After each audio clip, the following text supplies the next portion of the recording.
Good evening, everyone. Good evening, everyone who's online.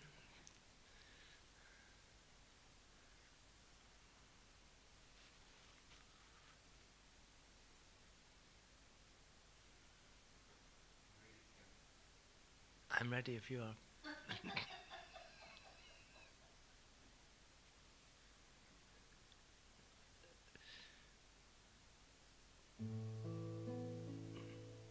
O Blessed One, Shakyamuni Buddha, precious treasury of compassion, bestower of supreme inner peace, you who love all beings without exception, are the source of happiness and goodness, and you guide us to the liberating path. Your body is a wish-fulfilling jewel. Your speech is supreme purifying nectar, and your mind is refuge for all living beings. With folded hands I turn to you, supreme unchanging friend. I request from the depths of my heart, please give me the light of your wisdom to dispel the darkness of my mind and to heal my mental continuum. Please nourish me with your goodness, that I in turn may nourish all beings with an unceasing banquet of delight. Through your compassionate intention, your blessings and virtuous deeds, and my strong wish to rely upon you. May all suffering quickly cease, and all happiness and joy be fulfilled, and may holy Dhamma flourish forevermore.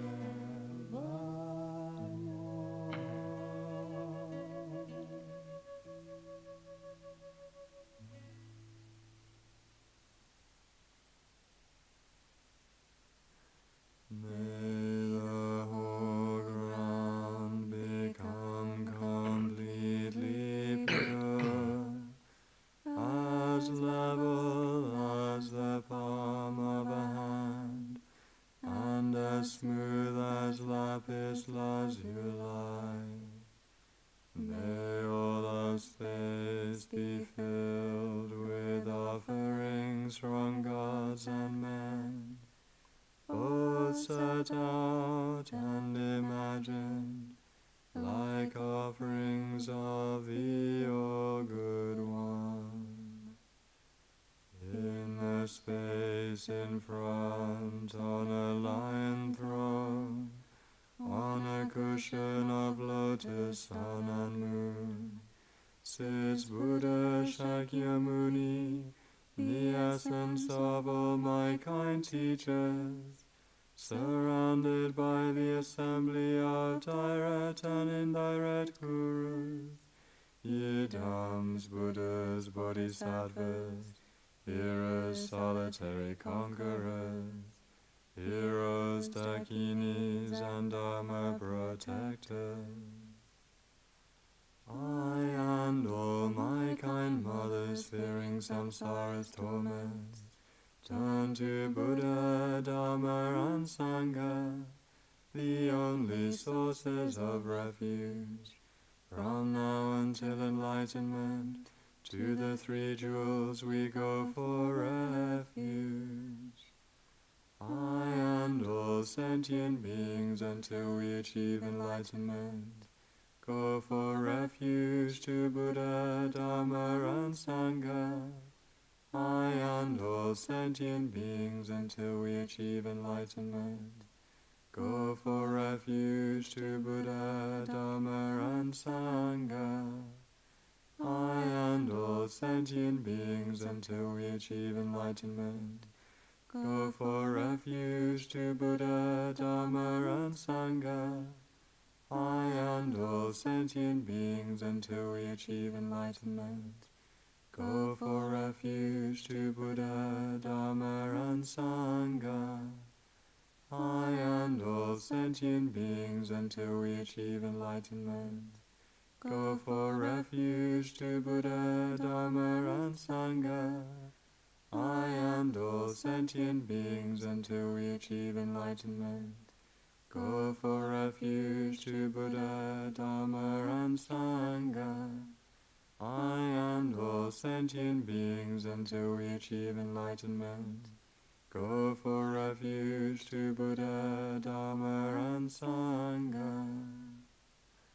Through the virtues I collect by giving and other perfections, may I become a Buddha for the benefit of all. Through the virtues I collect by giving and other perfections, may I become a Buddha for the benefit of all. Through the virtues I collect by giving and other perfections, may I become a Buddha for the benefit of all. From the hearts of all refuge objects, light and nectar stream down and dissolve into myself and all living beings, purifying negative karma and obstructions, increasing our lives, our virtues, and Dharma realization.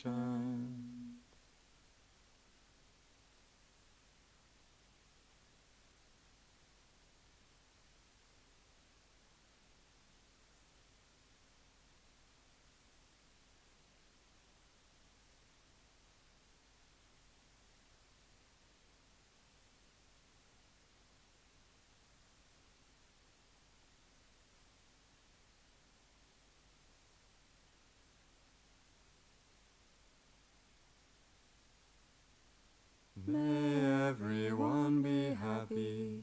May everyone be free from misery. May no one ever be separated from their happiness.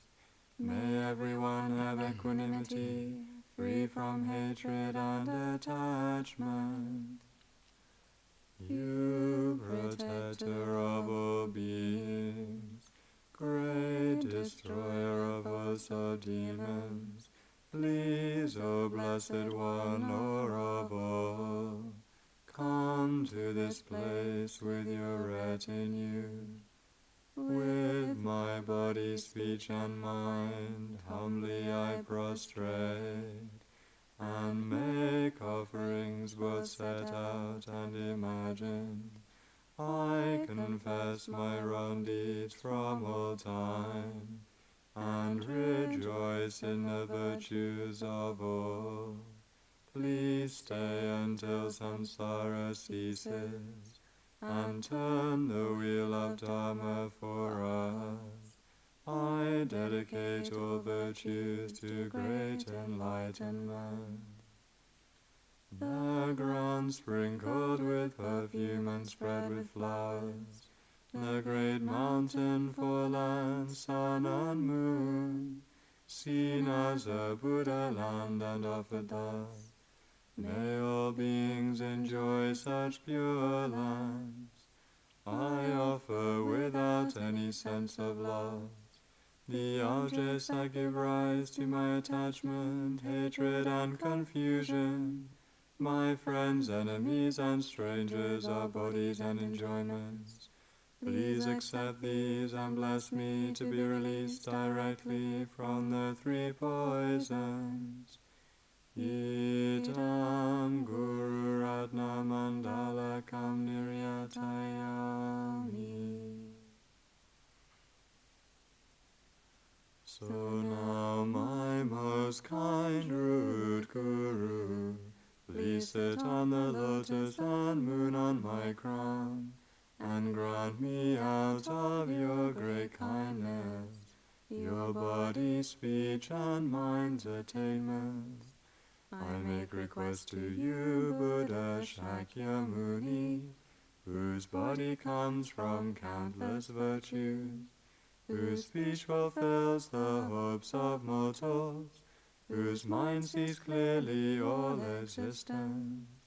I make request to you, Gurus of the lineage of extensive deeds, Venerable Maitreya, noble Sangha Vasubandhu, and all the other precious teachers who have revealed the path of vastness.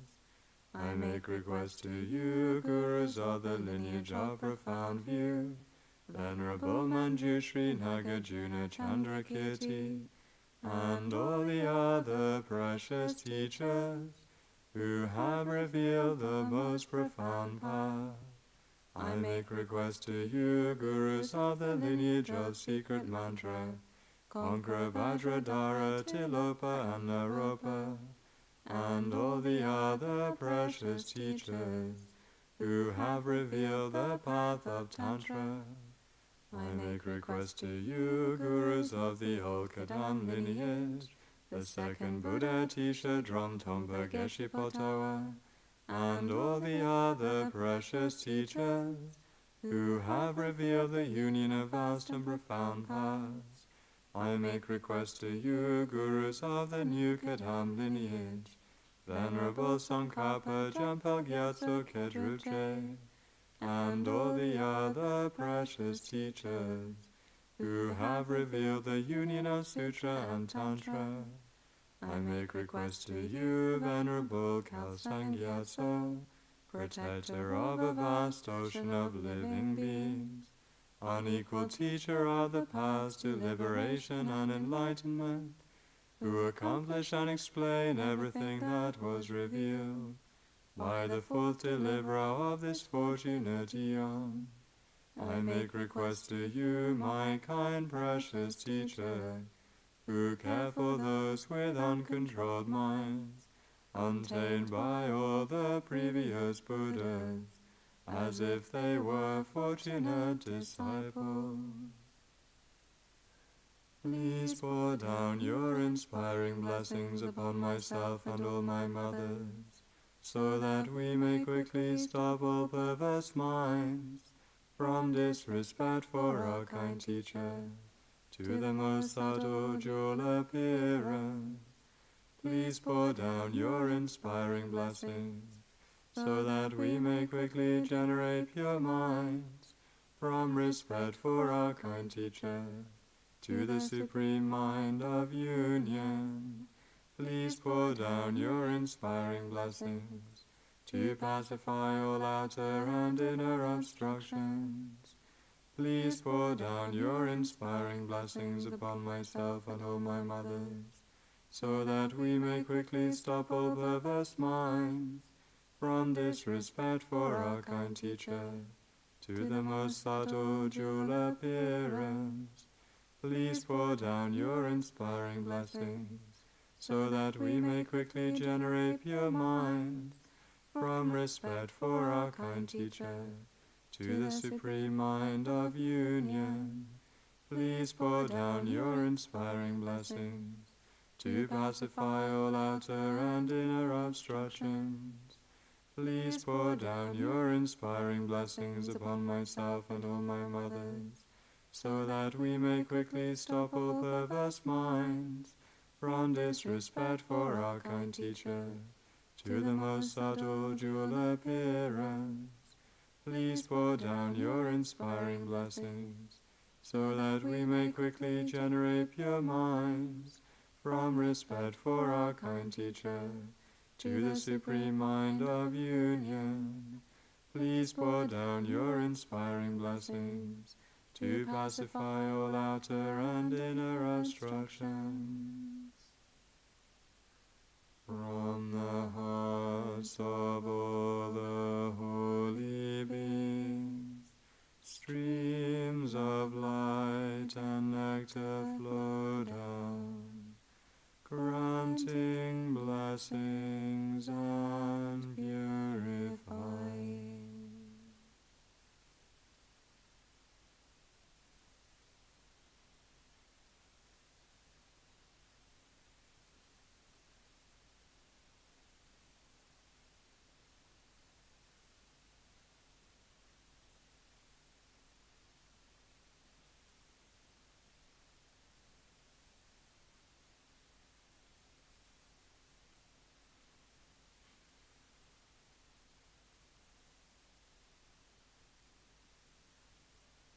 The path begins with strong reliance on my kind teacher, source of all good. Oh, bless me with this understanding to follow him with great devotion. This human life with all its freedoms extremely rare, with so much meaning. Oh, bless me with this understanding all day and night to seize its essence. My body like a water bubble decays and dies so very quickly. After death come results of karma, just like the shadow of a body. With this for knowledge and remembrance, bless me to be extremely cautious, always avoiding harmful actions and gathering abundant virtue. Samsara's pleasures are deceptive, give no contentment, only torment. So please bless me to strive sincerely to gain the bliss of perfect freedom. Oh, bless me so that from this pure thought come mindfulness and greatest caution, to keep as my essential practice the doctrine's root, the Pratimoksha. Just like myself, all my kind mothers are drowning in samsara's ocean.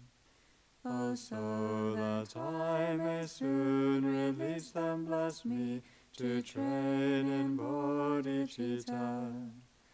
But I cannot become a Buddha by this alone, without three ethics. So bless me with the strength to practice the Bodhisattva's ordination, by pacifying my distractions and analyzing perfect meanings. Bless me to quickly gain the union of special insight and quiescence. When I become a pure container through common paths, bless me to enter the essence, practice of good fortune, the supreme vehicle, Vajrayana. The two attainments both depend on my sacred vows and my commitments. Bless me to understand this clearly and keep them at the cost of my life. By constant practice in 4 sessions, the way explained by holy teachers. Oh, bless me to gain both the stages which are the essence of the Tantras. May those who guide me on the good path and my companions all have long lives. Bless me to pacify completely all obstacles, outer and inner. May I always find perfect teachers and take delight in holy Dhamma. Accomplish all grounds and pass swiftly and gain the state of Vajradhara.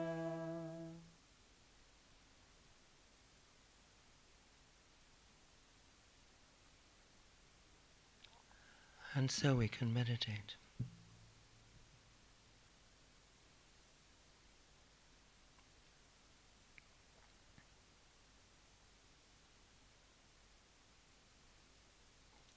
Imagine you're sitting peacefully in the middle of a vast flat plain. And you're surrounded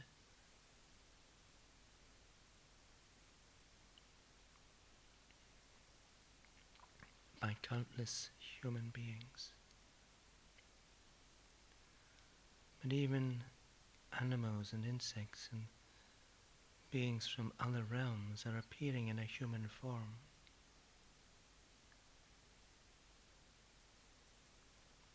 And so you're surrounded by a vast sea of humanity.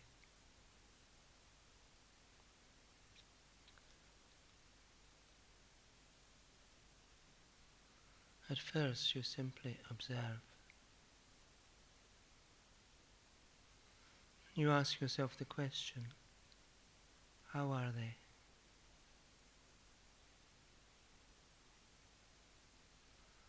And you see they're all experiencing human sufferings.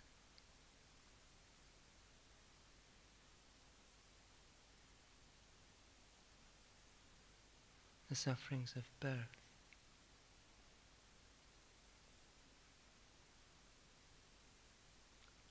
aging, sickness,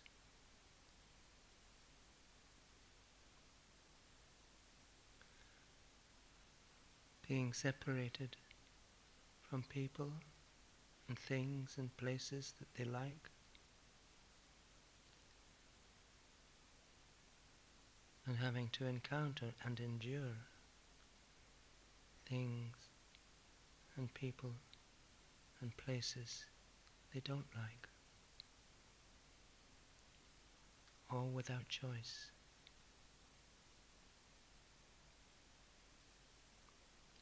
No matter how hard they search for something that will be satisfying,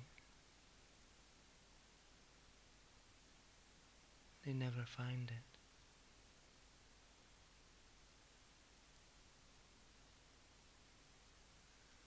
Instead, they waste their lives searching for something that doesn't exist.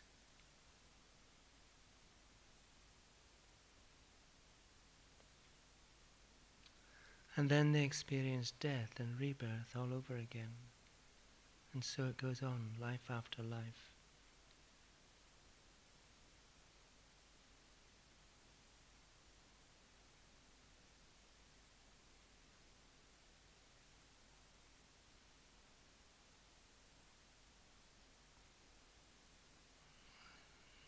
These human beings, they all have different kinds of suffering.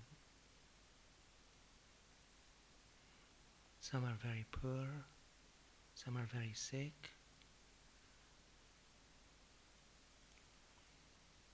some are very lonely. Even those who are wealthy have their own sufferings.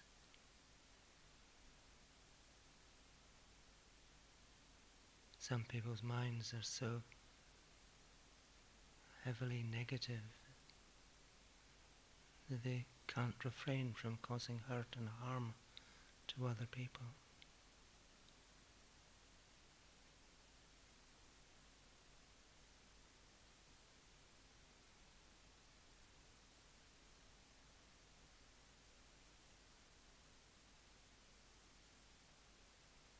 Even they are creating their future suffering.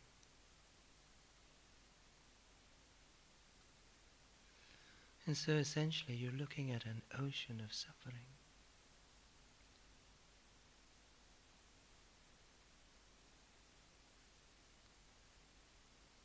And a thought arises in your mind.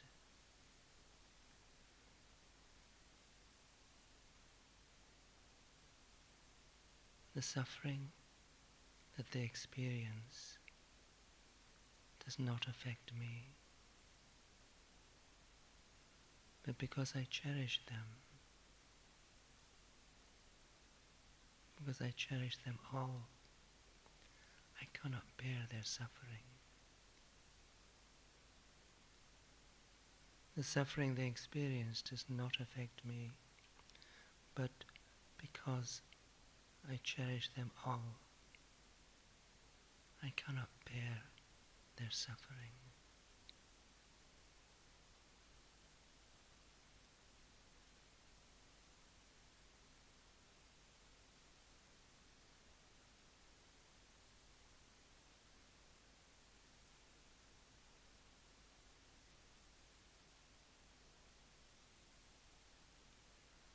I will do whatever it takes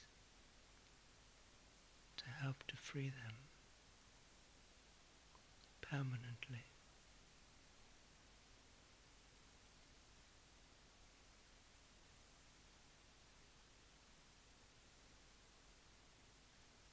And so you imagine that the suffering of all these living beings transforms into black smoke. It leaves them and gathers into a cloud in front of you.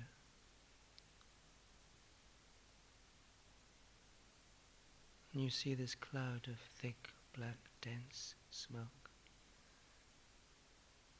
And you understand this is the suffering of all of these living beings. This is the manifestation of this ocean of suffering.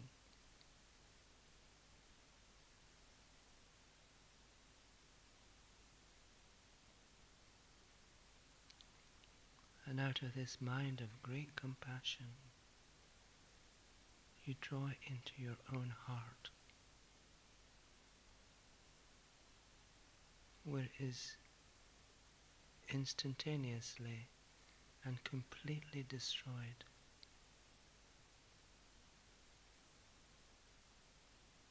Like switching on a light in a dark room.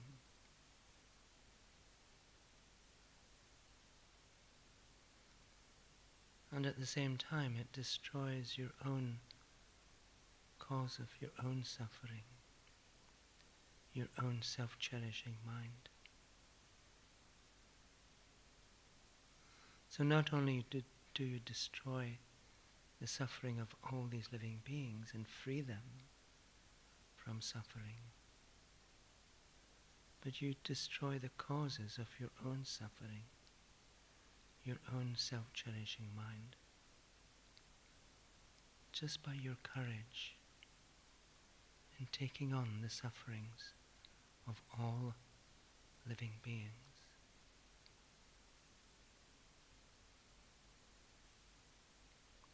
And so now when you observe this ocean of suffering has gone, now it's an ocean of freedom.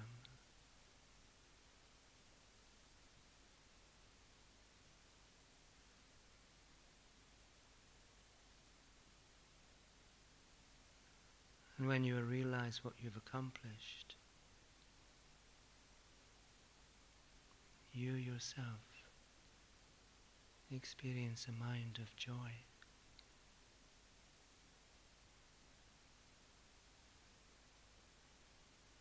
And the more you contemplate what you've accomplished, the more this feeling of joy grows. With every breath, this joy grows in your heart until your whole being is the nature of joy, having freed all living beings from their suffering.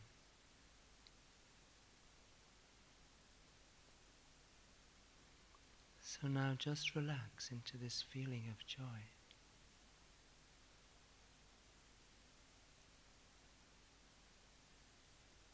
And stay like this for as long as you can.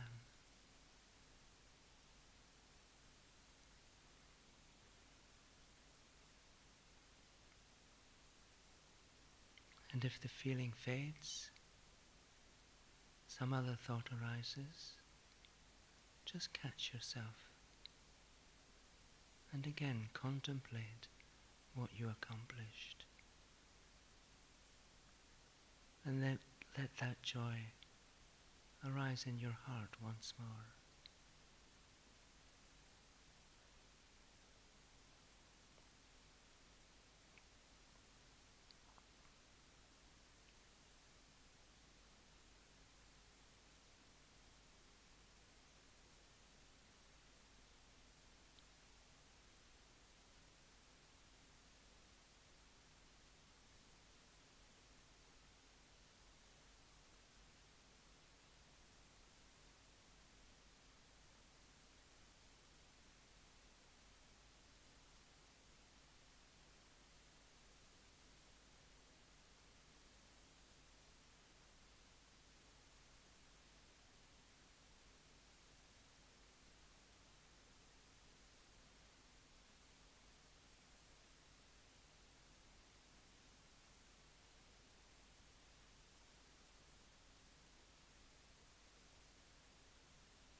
Thank you.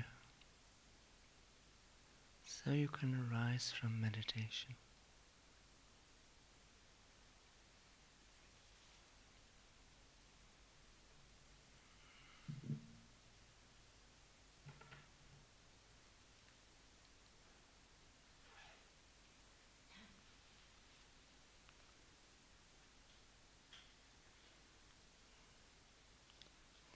The root text,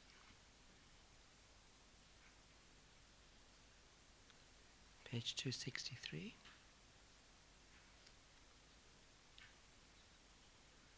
You should have it memorized by now. Well, with the intention to attain the ultimate supreme goal that surpasses even the wish-granting genie, may I constantly cherish all living beings. Whenever I associate with others, may I view myself as the lowest of all, and with a pure intention, may I cherish others as supreme. Examining my mental continuum throughout all my actions, as soon as a delusion develops,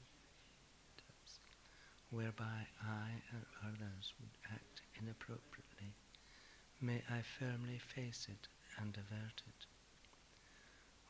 Whenever I see unfortunate beings oppressed by evil and violent suffering, may I cherish them as if I had found a rare and precious treasure. Even if someone I have helped and of whom I have great hopes nevertheless harms me intentionally, may I see him or her as my holy spiritual guide. When others out of jealousy harm me, insult me,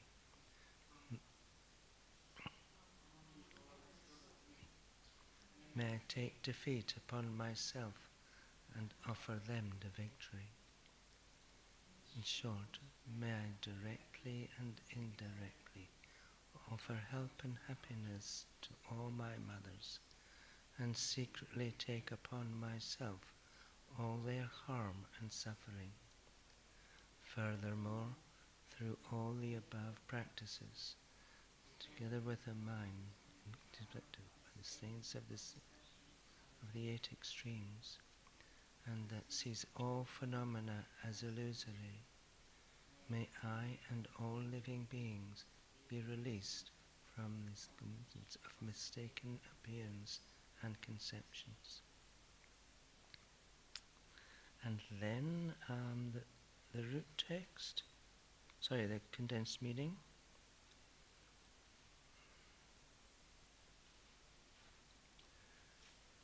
Great compassion has 3 parts. What is compassion? How to develop compassion? The inner wealth of compassion.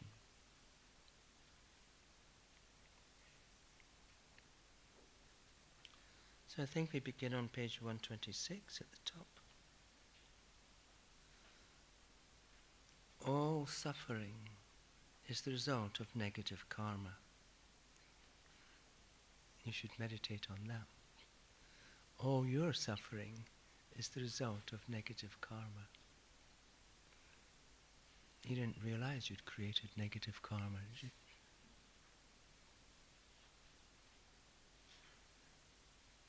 So it's, when you think of that sentence alone,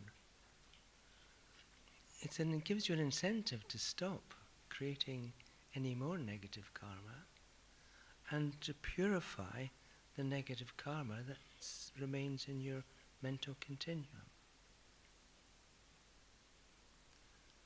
Because if all suffering is the result of negative karma, if we have negative karma in our mental continuum, we're bound to experience suffering. But if we purify it, when we stop creating any new negative karma, then we're home free. It's that simple. So show up for prostrations on Mondays and Thursdays, except tomorrow it's offering to the spiritual guide.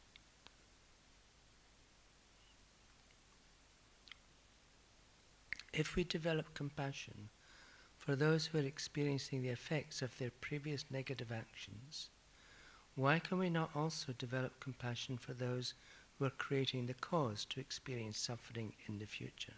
This is a big issue, because when we see someone causing others problems, it's very rare for us to have compassion even for them.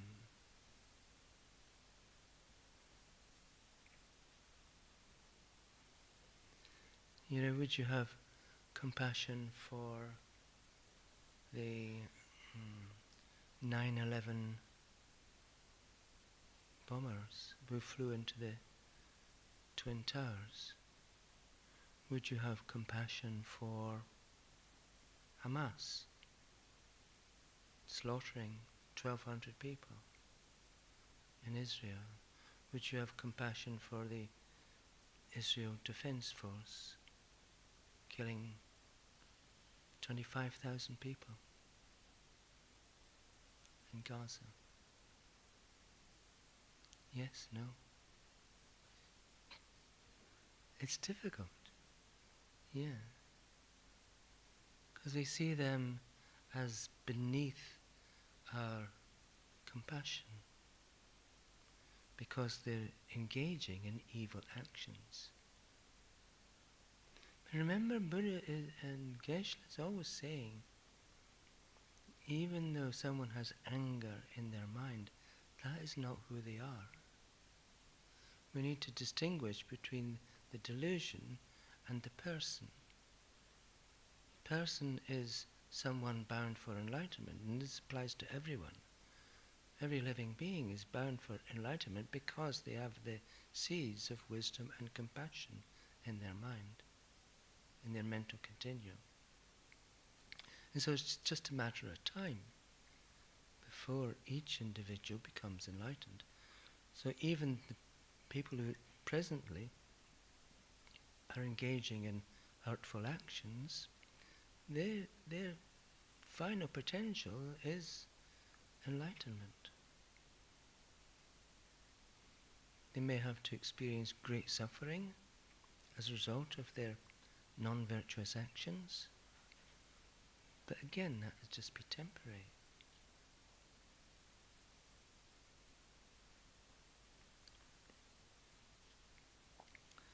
So why do we view these people as beneath our concern or beneath our compassion?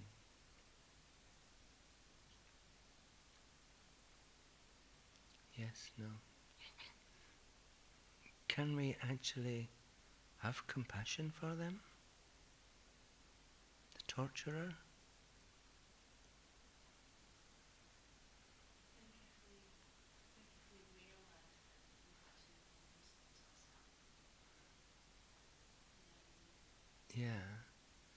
Yeah, we've tortured countless people in the past lives. Yeah, we've cut the heads off countless people in the past lives.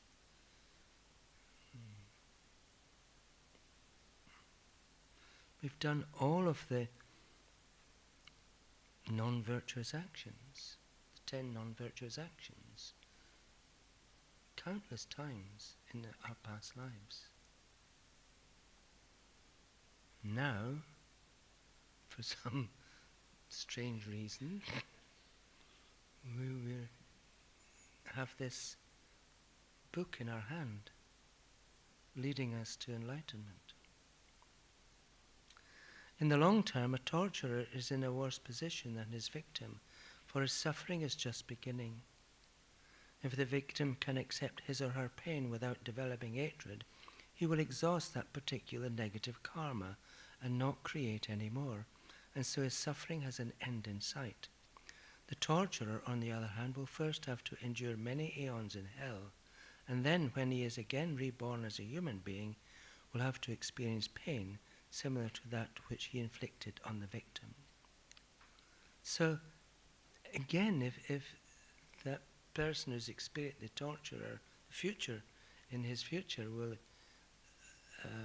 be experiencing pain, and again they're in the same position as the victim.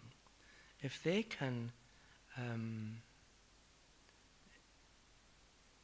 accept his or her pain without developing hatred, the torturer will exhaust that particular negative karma and not create any more. And so their suffering has an end in sight too. Yes? No? So we should teach everyone patience and practice patience ourselves.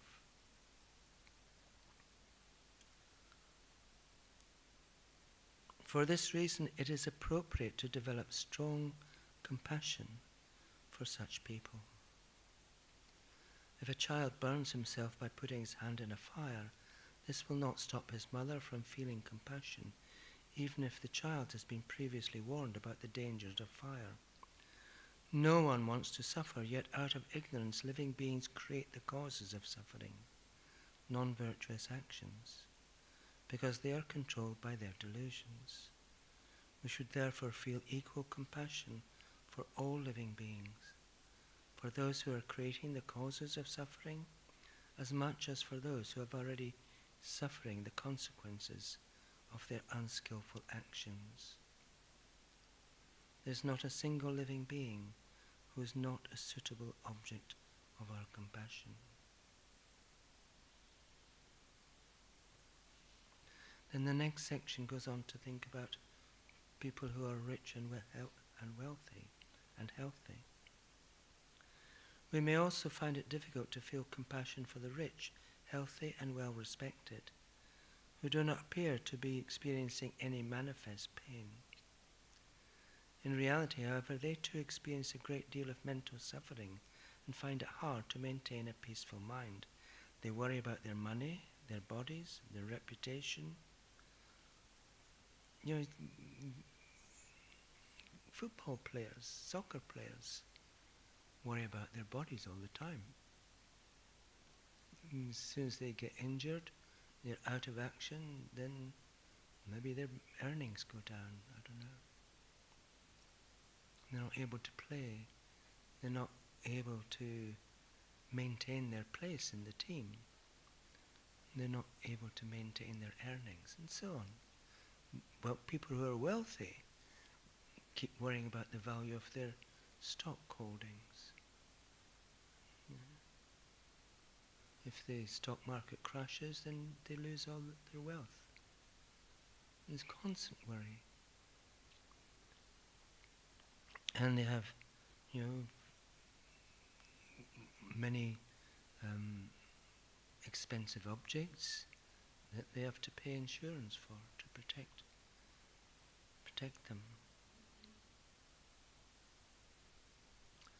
Like all other samsaric beings, they suffer from anger, attachment, and ignorance, and have no choice but to undergo the sufferings of birth, aging, sickness, and death, unceasingly and relentlessly, life after life. Moreover, their wealth and good conditions are utterly meaningless if through their ignorance they use them only to create the cause for future suffering. So if we have good conditions, what should we be doing with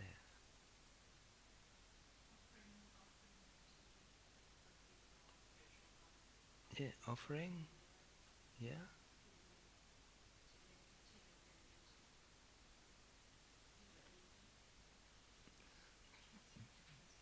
Wishing love, wishing others can have the same good conditions.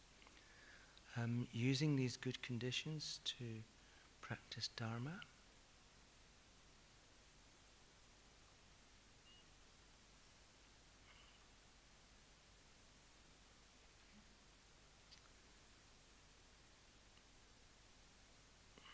If on the basis of cherishing all living beings, we contemplate the fact that they experience the cycle of physical suffering and mental pain in life after life without end, their inability to liberate themselves from suffering, their lack of freedom, and how by engaging in negative actions they create the causes of future suffering, we will develop deep compassion for them. We need to empathize with them and feel their pain as keenly as we feel our own.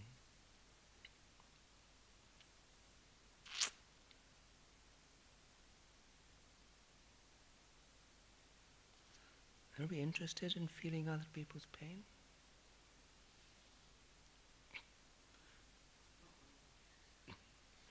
Not really. Yeah. It's so intrigued by our own pain and suffering, disappointments.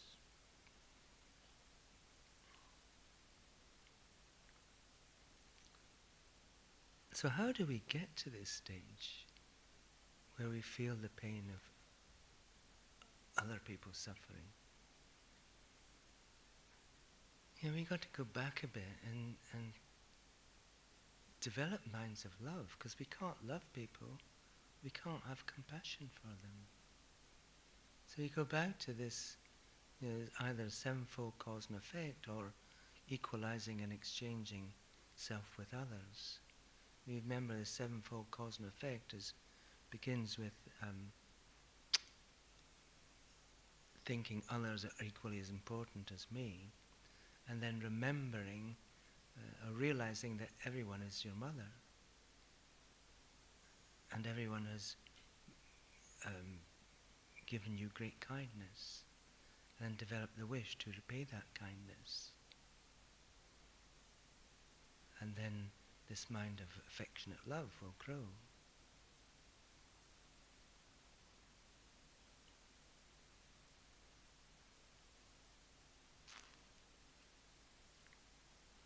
And then we can develop the mind of compassion for them.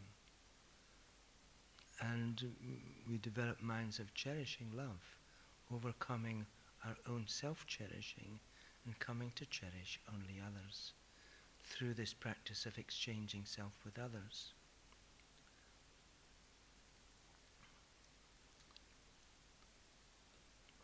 And then compassion will come naturally.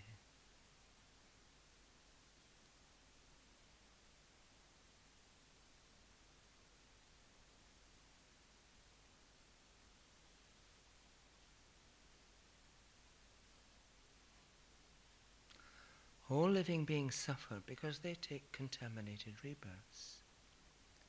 Human beings have no choice but to experience immense human sufferings because they have taken human rebirth, which is contaminated by the inner poison of delusions. Similarly, animals have to experience animal suffering, and hungry spirits and hell beings have to experience all the sufferings of their respective realms. If living beings were to experience all this suffering for just one single life, it would not be so bad, but the cycle of suffering continues life after life, endlessly.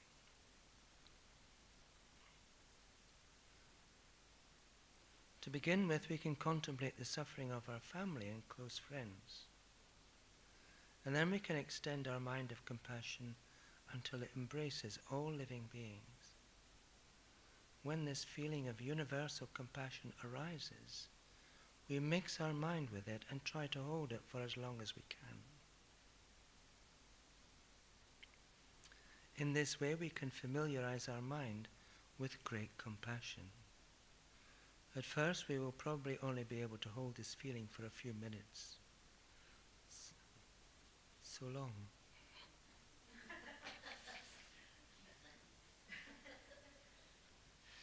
If it said seconds, it might have been. But gradually, through training, we will be able to maintain it for longer and longer periods until it arises spontaneously, day and night, and permeates all our thoughts. From that point onward, everything we do will bring us closer to enlightenment, and our whole life will become meaningful. In summary, we should think, I cannot bear the suffering of these countless mother beings, drowning in the vast and deep ocean of samsara, the cycle of contaminated rebirth. They have to experience unbearable physical suffering and mental pain in this life and in countless future lives. I must permanently liberate all these living beings from their suffering. And we should meditate continually on this determination, which is universal compassion, and apply great effort to fulfilling its aim. So,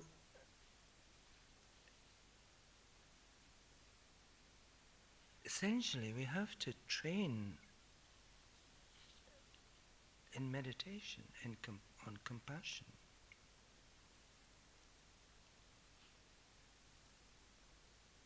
We have to use these pages to contemplate the suffering of every living being and try to develop empathy for them. And then, on the basis of that contemplation and the development of empathy, develop the wish for them to be free, because you cherish them as if you cherish your mother, as if you cherish your child. You do anything to free your mother or your child from their suffering.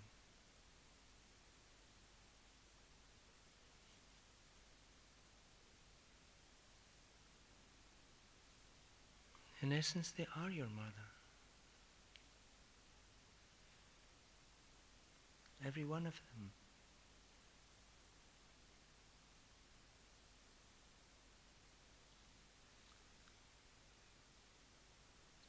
The inner wealth of compassion. When we arise from meditation, we try to carry our feeling of compassion into the meditation break. Whenever we encounter anyone, we should recall how they are suffering and develop compassion for them. Then just seeing a living being will be, in Langri Tangpa's words, like finding a rare and precious treasure. This is because the compassion we experience upon meeting others is a supreme inner wealth and is an inexhaustible source of benefit for us in both this and future lives. Whenever we encounter anyone, we should recall how they are suffering and develop compassion for them. Do you think there might be a problem in looking down upon people who we realize are experiencing suffering?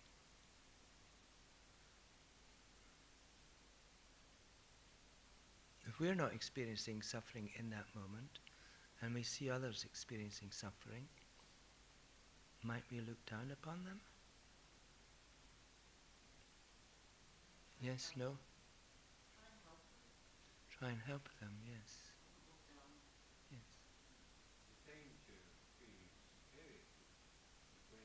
Sorry? There's a danger of feeling superior. Ye- We are looking down on them because we are not suffering. Yeah, because They are, they're inferior. we have pride because, Pride, yes. pride. Yeah. So this,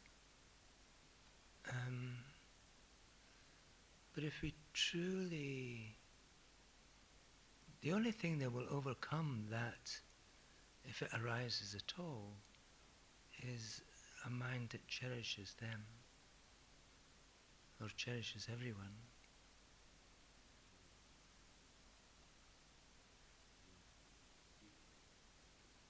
Well, as being a Buddhist, I've tried not to look down on them. Sorry? As being Buddhist, I try not to look down on anyone. Yes. You know, whether they're suffering or not. You know, when anyone comes to centre, I try to treat them. Yeah. See? I mean, it's the first downfall of a bodhisattva. Yeah. Self-cherishing is sneaky though, isn't it? I think sometimes we think we're not saying we do, but I think other people, it's like we think we're not acting in a certain way, but it's sneaky. I think we do. Yeah. Our judgments and bias and like Mark said, I think, you know, it depends what their suffering is. If we feel we can relate to them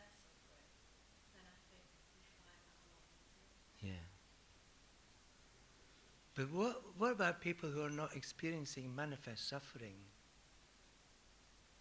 What it's saying is, whenever I see unfortunate beings, well, everybody's unfortunate, oppressed by evil and violent suffering. Everybody is in one way or another. But then there's people who are not currently experiencing manifest suffering. Sometimes you just think, well, they're okay. We sometimes think they're okay. Yeah. You think, oh, look, they've got the best of both worlds. But like he says in the book there, like, you still suffer. Mm. The very fact that we be both human beings, we suffer. Mm. You know, and this is what I try and say when I'm teaching. These kind of keep everyone suffers, whether we're rich or Yeah. wherever we live. And whatever they're doing. Yeah. I mean, I've heard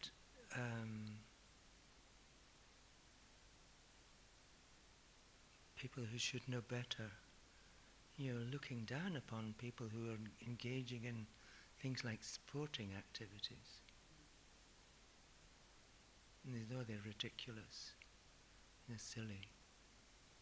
We wouldn't do that.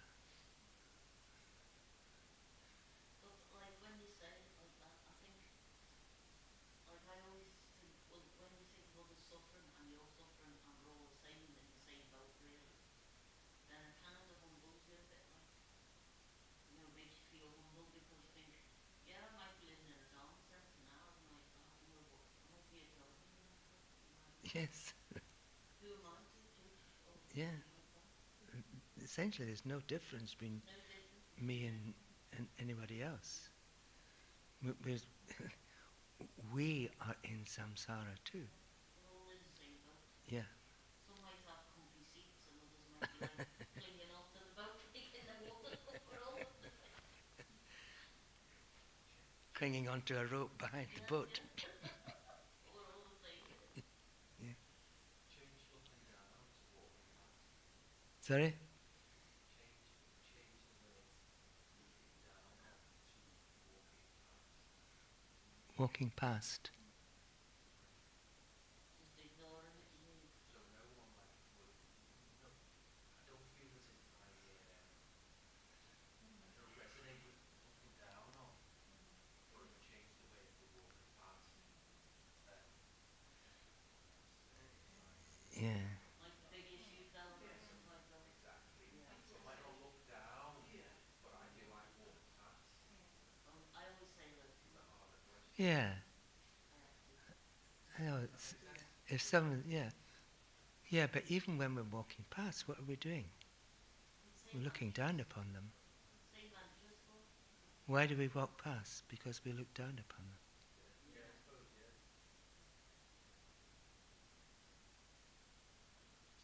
Sometimes I try and put myself in someone else's shoes. Yeah. So like I said, that helps me with my self-check.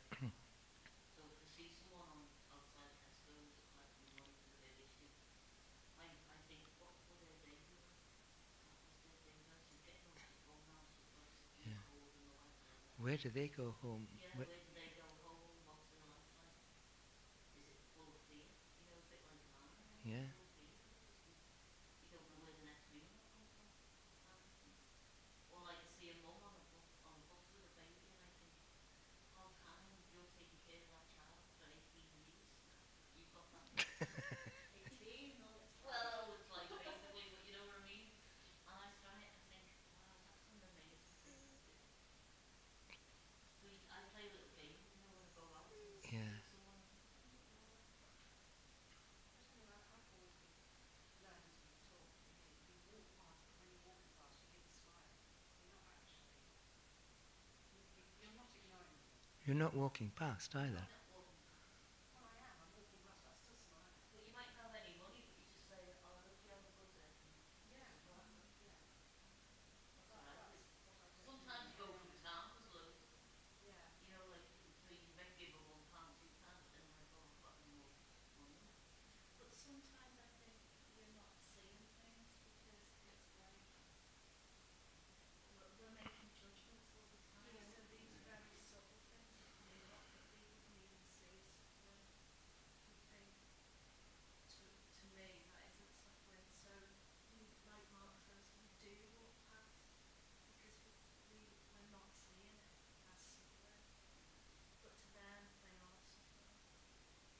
What are we seeing it as if we don't see it? Nothing.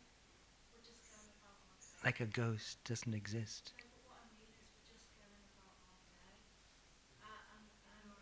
What you mean, like Yeah. passively We ignoring don't, them? we don't know if people are suffering or not. Obviously we do as Buddhists because we're in samsara.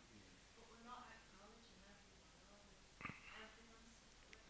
So Yeah. it's all based on our judgments of whether suffering or not. Come on, tell you a big issue. You might actually be fine. You might not be suffering that day. You know, whereas I feel we're just making kind of judgments all the time. I think he's right. If I go past people in the street and ask them, they're after sat in the rain outside. Yeah. What would make them want to sit in the rain Yeah. in the wind? Yeah, well, that's obvious. So I think that, but what would make you stand in cotton wool and selfish? But That isn't my what you say, like, it's how I see it. But to Yeah, me, but like I that's said- obvious, isn't it? like I That's said obvious. before- Listen a minute. That's obvious, isn't it? Suffering. But people are constantly suffering. And we're not seeing it because we're not tuned into it. We don't see it as suffering. When it's so obvious, like that, for example. Or people in hospital, we're really noticing it. But we're not. Whether we look down on them. The question is whether we forgive them. We'd have to know. Yeah, but when you're walking through the park, like I've done that, I walked through the Teflon Park and it's a lovely sunny day, families are playing and everything. And I would think to myself, you're only experiencing temporary happiness. You're still suffering. Even though you're eating ice cream on a lovely sunny day and the kids are having a good time. I say to myself, it's all just suffering. I remember one time I wanted to stand on the balcony and shout at the people, you're all just suffering. Well, I suppose it's getting messed up or something. Maybe for safety, but that's how I feel. Sometimes I go like along while Okay. playing. Okay, we're having a discussion amongst ourselves and those Yeah. online cannot hear a word or Oh, right, well, hardly hear a let's word. save it for discussion. Perhaps Ken Sloper could give a See, review we there. don't care of if what it's he said. online suffering, do we? No, we don't. We don't. See, it's suffering. Yes, but will you kindly give a resume of what we Okay, well, yeah. I think we better save it for discussion, let's say. So, yeah, there's been a lot of things raised about not necessarily looking down on people, but walking past and not noticing their suffering.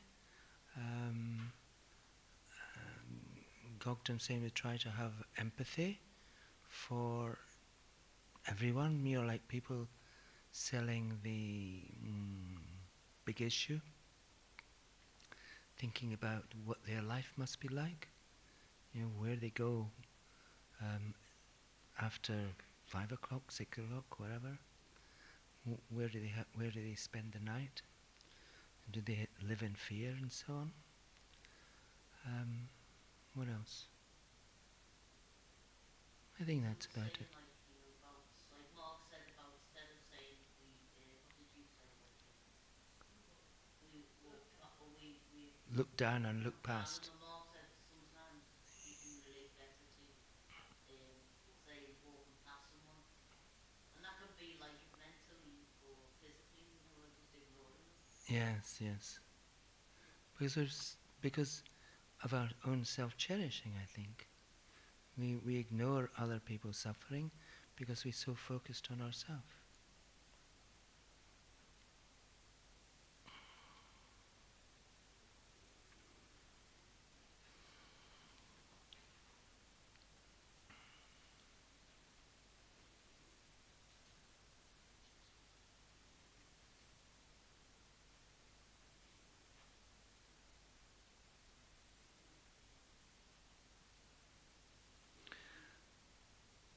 As mentioned earlier, external wealth cannot help us in our future lives.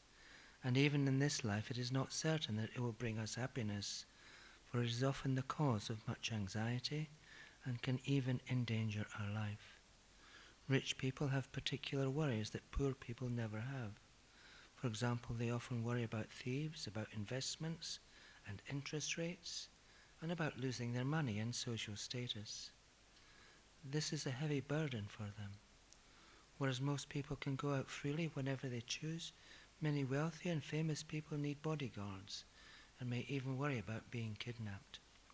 Rich people have little freedom or independence and can never fully relax.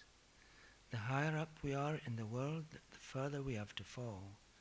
It is safer to be nearer the bottom.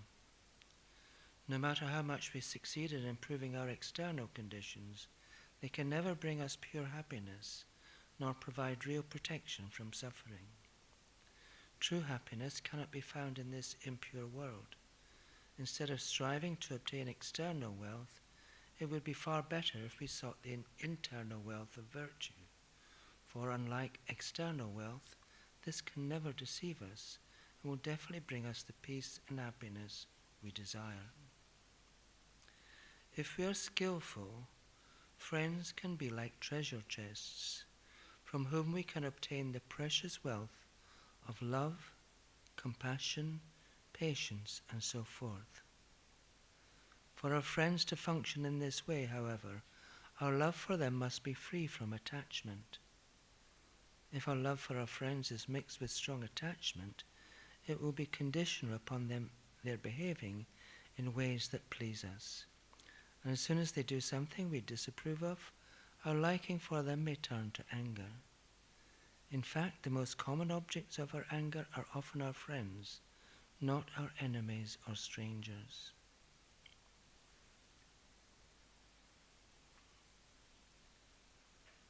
If we often get angry with our friends, we are transforming them into Maras. A Mara, or obstructing demon, is someone or something that interferes with our spiritual practice. No one is a Mara from his or her own side, but if we allow people to stimulate deluded minds in us, such as anger, strong attachment, or self-cherishing, we transform them into Maras for us. A Mara does not need to have horns and a terrifying expression. Someone who appears to be a good friend, who flatters us and leads us into meaningless activities, can be a greater obstacle to our spiritual practice. Whether our friends are precious treasures or Maras depends entirely upon us. If we practice Dharma in a skillful way, they can be like priceless jewels. But if our practice is mixed with the 8 worldly concerns, they can become Maras. So, it's back to the 8 worldly concerns. Do you remember what they are? You should get them tattooed on your wrist, along with all the other tattoos.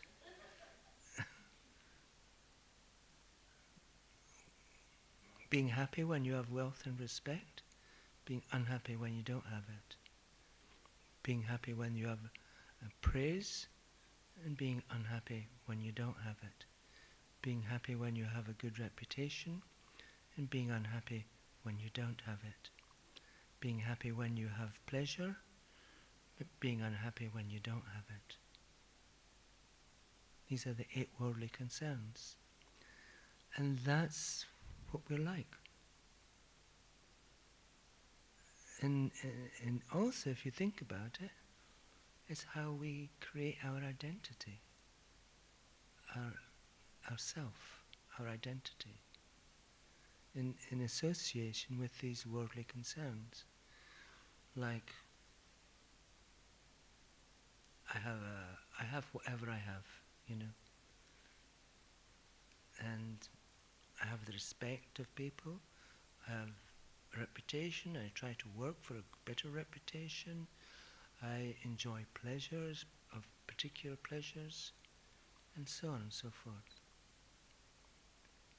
And so when as long as we're attached to these things, then our love will be impure. Our practice of Dharma will be impure. You may remember that I mentioned that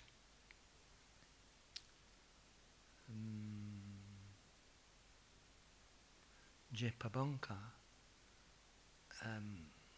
wrote a scripture called the 10 most precious possessions of a Kadampa. And the 10th one is the attainment of enlightenment as the natural result of pure practice. The natural result of pure practice. So we abandon the 8 worldly concerns, practice purely, enlightenment will be the natural result. Like Geshe says, abandon self-cherishing and come to cherish only others. All the other realizations of the stages of the path will naturally follow. So if we've abandoned self-cherishing, essentially we've abandoned the 8 worldly concerns.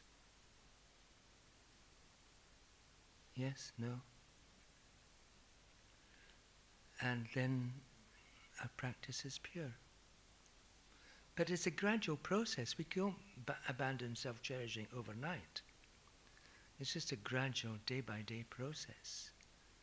And part of that process is developing compassion. Developing... What Lisa was saying as well is, we have different levels of delusion.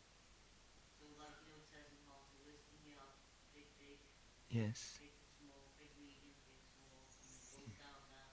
So we have very small, and then it's gone. So sometimes, like you say, it's subtle ones, we don't see. Because we've got rid of the big, big one, and we've got rid of the medium, big, and maybe the medium, small, big, small one. Yeah. Like we still got that root down there. Like when we pluck a weed out, there's still a root in it. Like the subtle ones, which we only really become free of when we practice completion stage of Tantra. Obtain meaning clear light and pure illusory body. So there. Let's do it. Well, it's Haruka Day tomorrow, so we can make a start. It's Haruka Day tomorrow. So yeah, this is why we have these pujas. So we receive blessings of holy beings, so that can fire up our Dharma practice.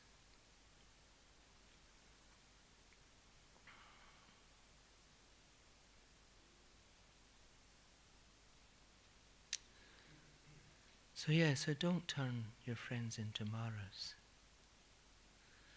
We would be delighted to find a treasure chest buried beneath the ground, or to win a large sum of money, and would consider ourselves very fortunate. However, if we consider the deceptiveness of external wealth and the superiority of the inner wealth of virtue, how much more fortunate should we feel whenever we meet another living being, the potential source of limitless inner wealth. For sincere Mahayana practitioners, just seeing other living beings, speaking with them, or merely thinking about them is like finding buried treasure. All their encounters with other people serve to enhance their compassion, and even everyday activities such as shopping or chatting with friends become causes of enlightenment. I think we'll stop there, and you can discuss.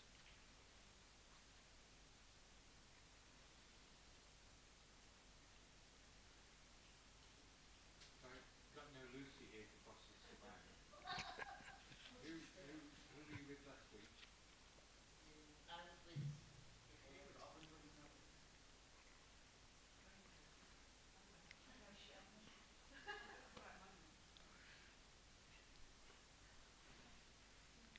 So you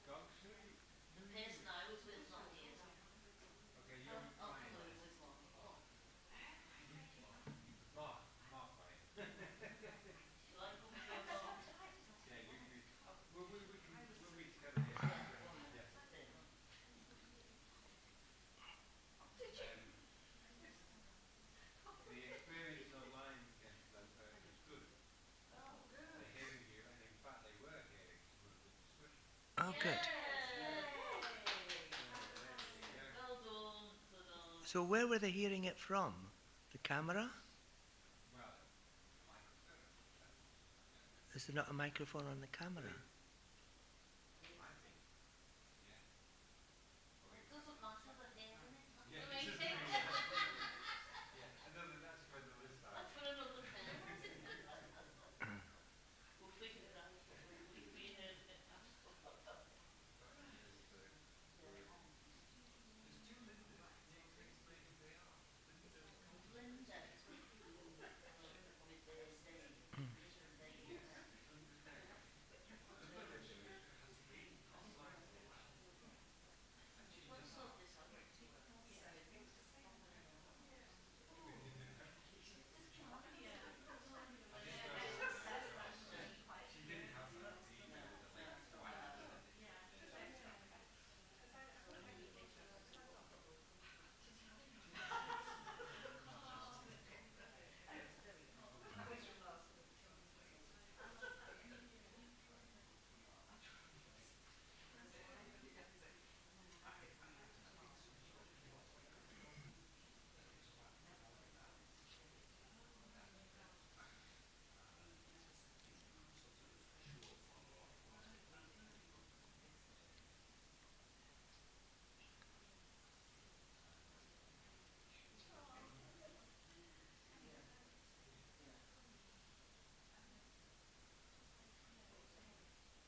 So next week will be the last week of teaching. Ooh. And then 2 weeks after that, there will be something called an exam, or a test, or whatever you like to call it. Creative writing.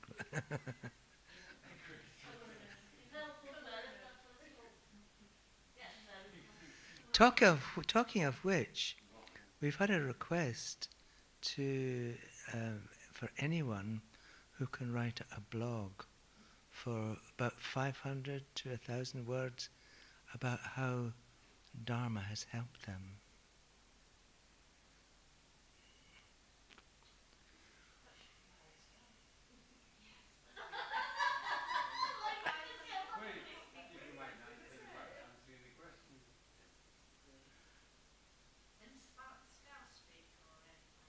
In any kind of speak.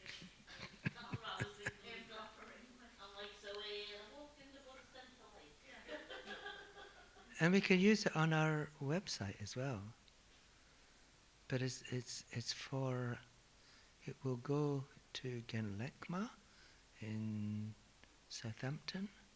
She'll edit it and then put it on NKT. Yeah, several of them. I think so. Yeah.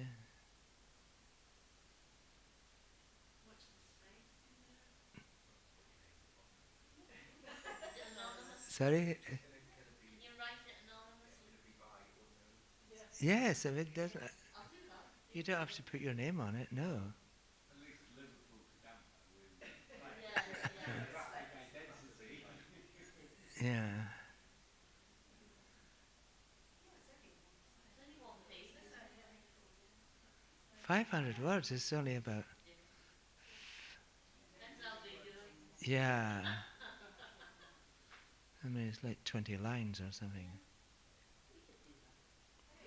We can all do that. A useful exercise to do whether you use it for the blog or not. Yeah. Useful exercise. Yeah.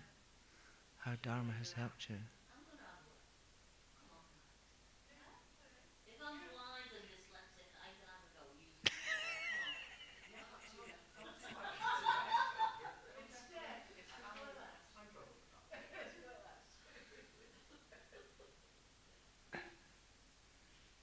Anyone can do it. I mean, I'll send you all the email from Lekma, Ken Lekma, and so you have exact details. I don't know, what's the use of comma? Doesn't matter. She's going to edit it. Just write. I write in capital letters. It doesn't matter. She'll edit it. No, I'm just... Okay. Do we have a meditation?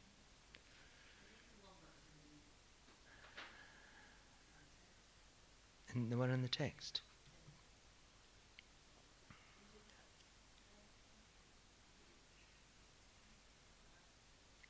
Page 128.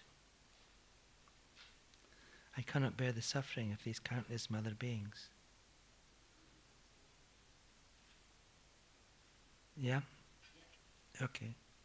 Any advance on that? I love that one that we did today. I think it's amazing. Can we do that meditation with that? Yeah, yeah. That's great. Yeah. It resonates here. I know, and it's beautiful, isn't it? It's from the original meditation handbook. Yeah. Because the original meditation, the object of meditation is the feeling of joy. And it's, yeah. So for next week, then prepare to the end of the chapter, which is on page 133. So that's page 130 to 133. And then what about the class after? Do we have a revision? We can have a revision class if you bring questions. Yeah, or we just whatever. Yeah. Because you've already had the oral transmission, so you don't need to get it again. Bet we do. You've got a memory like mine.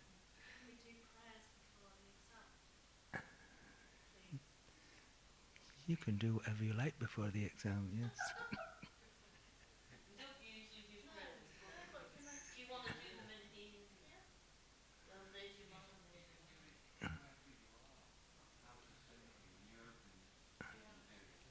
For requesting. Write it in writing down.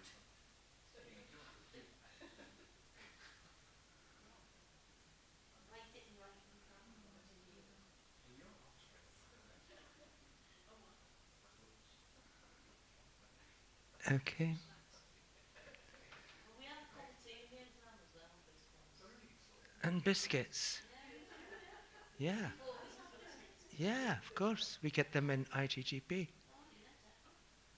So what's the beer? Come and have some chocolate biscuits.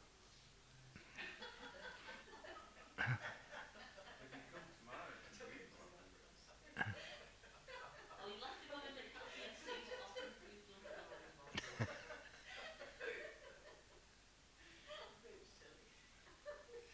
Can we do the... We'll be here all night. Tell you.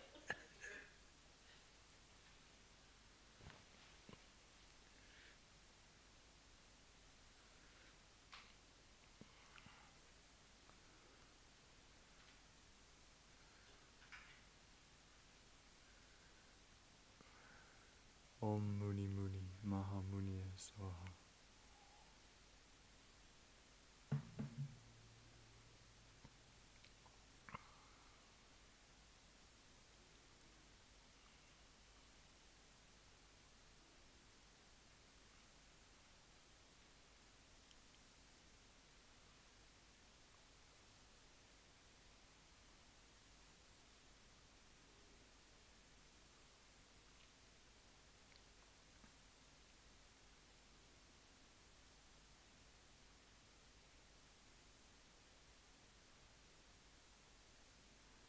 Through the virtues I have collected, by practicing the stages of the path, may all living beings find the opportunity to practice in the same way.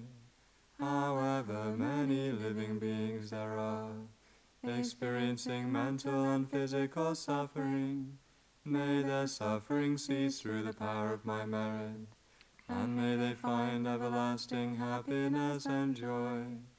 May everyone experience the happiness of humans and gods, and quickly attain enlightenment, so that samsara is finally extinguished. For the benefit of all living beings as extensive as space, may I attain great wisdom like that of Manjushri, great compassion like that of Avalokiteshvara, great power like that of Vajrapani. The Buddha Dhamma is the supreme medicine that relieves all mental pain, so may this precious Dhamma jewel pervade all worlds throughout space. May there arise in the minds of all living beings great faith in Buddha, Dhamma and Sangha, and thus may they always receive the blessings of the three precious gems. May there never arise in this world the miseries of incurable disease, famine, or war, or the dangers of earthquakes, fires, floods, storms, and so forth. May all mother beings meet precious teachers who reveal the stages of the path to enlightenment, and through engaging in this path, may they quickly attain the ultimate peace of full enlightenment. Through the blessings of the Buddhas and Bodhisattvas, the truth of actions and their effects, and the power of my pure superior intention, may all my prayers be fulfilled. So that the tradition of Tsongkhapa, the King of the Dhamma, may flourish. May all obstacles be pacified, and may all favorable conditions abound. Through the two collections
supreme stainless wisdom, and Vajrapani, the destroyer of the horse of Mara.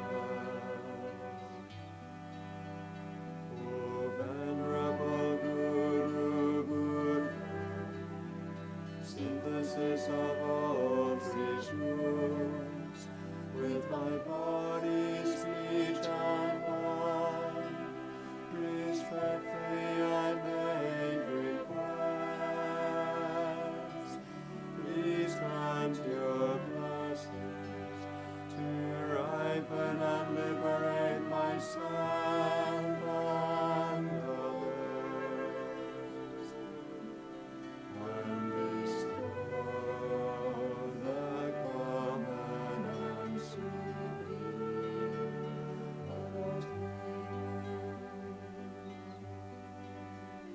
Sankappa, crown ornament of the scholars of the land of the snows. You are Buddha Shakyamuni and Vajradhara, the source of all attainments. Avalokiteshvara, the treasury of unobservable compassion.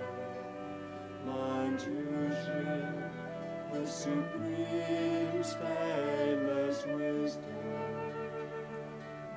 and Vajrapani, the destroyer of the horse of Mars. O venerable Guru Buddha, synthesis of all three truths, with my body, speech, and mind, respectfully I make request.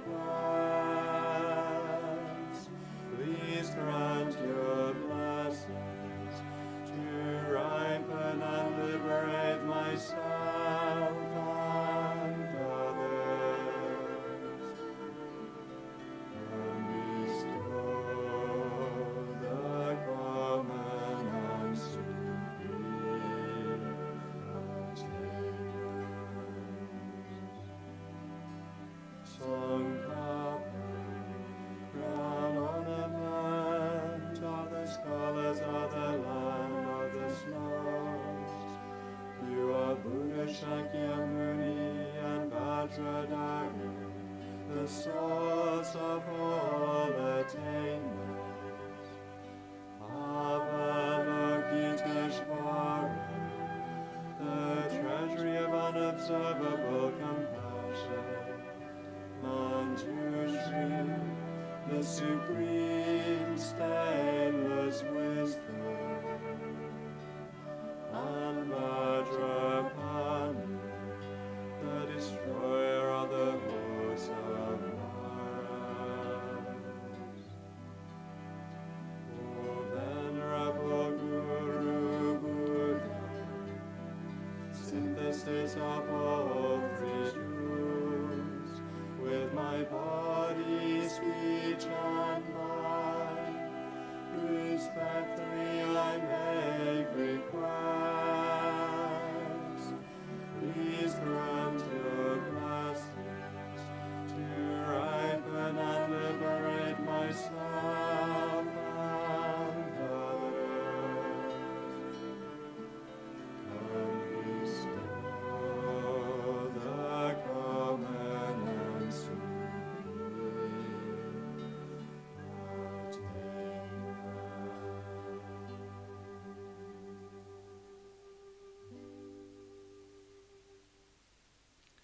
Thank you, everyone.